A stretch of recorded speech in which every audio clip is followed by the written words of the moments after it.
Hum, Maravilha, pessoal, sucesso. Pessoal, sextou, né? Aquele sextou típico. Hoje falando um pouquinho sobre radioatividade. Justin Bieber, eu tô só o farelo do trigo, entendeu? Então, assim, não tá fácil, não tá fácil, mas a gente segue caminhando, cantando e seguindo aquele negócio que a gente chama de canção, tá? Meus queridos, fala um pouquinho de radioatividade e assim, a primeira ideia que a gente tem que ter de radioatividade é sobre o estudo da radioatividade e os inícios do estudo da radioatividade. Tá? Os primeiros estudos foram feitos por Henry Becquerel e assim, quando o Becquerel ele acabou estudando os fenômenos radioativos, ele acabou descobrindo por consequência os raios-x. Tá? Ele colocou uma chave, né, uma chave sobre uma superfície, é, uma superfície que não refletia esses raios e ele percebeu que o formato da chave ficava ali e percebeu consequentemente que esses raios eles tinham algumas propriedades interessantes que poderiam ser utilizados em outros campos, né? Mais tarde o casal não, né, gente? Vamos ser sinceros, Marie Curie, né? Marie Curie e o Pierre Curie estava ali fazendo dando um apoio de leve, né?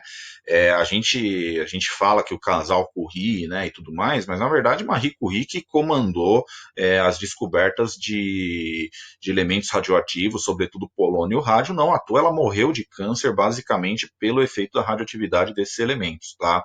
Então Marie Curie é um grande exemplo aí do apoio científico que a gente tem no século XX com relação à radioatividade, tá? Inclusive, para mim, gente, Marie Curie é o maior nome científico do século XX, viu? É uma pessoa que ganhou 2 prêmios Nobel em áreas diferentes, um prêmio Nobel de Química e um prêmio Nobel de Física. Tá? Então, é bastante destacada aí nesse assunto de radioatividade, como em outros também. A gente divide a radioatividade, gente, em 3 tipos. Tá? Eu posso ter emissão de partículas alfa, emissão de partículas beta ou emissão de radiação gama. Uma coisa importante é o seguinte: para que acontecem essas emissões? Para que o núcleo atômico atinja uma estabilidade. Tá? Então, alguns núcleos atômicos são instáveis, têm uma quantidade de energia maior do que a necessária. Para que eu consiga uma estabilidade, eu tenho emissões de partículas ou radiação. Paulo, qual a diferença do termo partícula para o termo radiação? O termo partícula ele está associado com características que possuem massa. Tá? Então, eu estou falando de partículas que possuem massa definida, matéria de fato. Tá? Radiação, eu estou falando de onda. Tá? É uma característica que não possui massa na sua composição, beleza? Então, quando eu falar radiação gama, esse corpo ele não está perdendo massa. Quando eu falo de partículas alfa e beta, esse corpo ele está perdendo massa de alguma forma, beleza? Aqui tem um exemplo mais ilustrativo, meus amados. Olha só, os núcleos atômicos, lembrando sempre, né? A gente está tratando daquela estrutura do átomo com núcleo e a eletrosfera em volta. Eu estou falando basicamente do núcleo aqui, tá? A parte central do átomo. O núcleo ele pode ser estável e ele pode ser instável. Ele pode ter um excesso de energia. Esse excesso de energia pode ser liberado na forma de radiação alfa e beta ou de radiação gama, tá? O termo radiação alfa e beta não é mais utilizado, né? A gente costuma falar partículas alfa e beta ou emissão de partículas alfa e beta. Tá?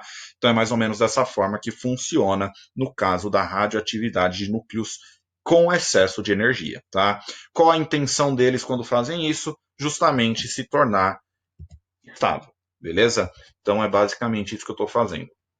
Pessoal, o primeiro tipo de emissão que eu vou comentar com vocês é a emissão de partículas alfa. Tá? No caso das partículas alfa, eu tenho partículas que são expulsas do núcleo atômico por excesso energético. Tá? Essas partículas são compostas por 2 prótons e 2 nêutrons. A gente associa esses 2 prótons e 2 nêutrons com o núcleo do átomo de hélio. Tá? O núcleo do átomo de hélio tem essa mesma característica. Por que não é um átomo de hélio que está saindo aqui? Porque para ser um átomo de hélio, eu preciso de 2 elétrons na eletrosfera, o que eu não verifico aqui. Eu tenho somente os prótons e os nêutrons. Tá? Elas não oferecem riscos para o ser humano quando estão sendo emitidas fora do corpo, tá?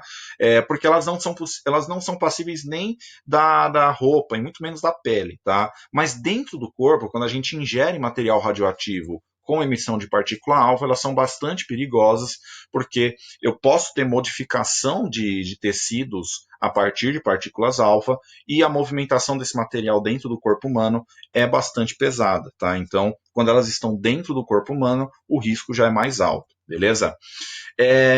Pessoal, quando você tem um decaimento alfa, que a gente chama, né, desse tipo, cada partícula alfa vai fazer com que o número de massa do seu elemento diminua em 4 unidades e o número atômico diminua em 2 unidades, tá? Percebam que como que você monta uma equação desse tipo, né? Esse número aqui, ó, a somatória que eu tenho aqui dos números de massa nos meus produtos da reação nuclear tem que ser igual ao que eu tinha no início. Consequentemente, o meu número de prótons, ele também, essa somatória aqui tem que ser igual ao que eu tinha no início, tá? Percebam junto comigo aqui, ó. 235 mais 4 dá 239. 92 mais 2 dá 94. 231 mais 4, 235. 90 mais 2, 92. Tá? Então, é basicamente isso que eu tenho quando eu tenho liberação de partículas alfa. Eu posso liberar mais do que uma partícula alfa. Aí eu vou multiplicar o valor, o número de partículas que eu estou liberando por esses valores aqui. Se forem 2 partículas, 2 vezes 4, 8. 2 vezes 2, 4 aqui embaixo. Tá? E aí eu vou fazer a somatória normalmente, como a gente fez nesse caso aqui. Beleza?